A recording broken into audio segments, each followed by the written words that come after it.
To our class advisor, Mrs. Jennifer Avalero, our guest speaker, Councilor J.P.D. Gozon, our dear teachers, parents, visitors, my fellow classmates, ladies and gentlemen, good morning to all of you. In behalf of kindergarten completers, thank you for coming here today to celebrate our moving up ceremony. As we spend our days in school, we learn to play, read, write, count, sing, dance, and work well with others.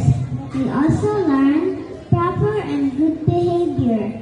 Next school year, we will move forward as grade 1.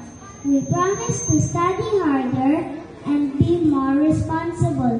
To my classmates, thank you for the fun and friendship that we share. And thank you to my teacher, Teacher Jan, for always being there to teach, love, and support us. She is not just a teacher, but a second mom to all of us.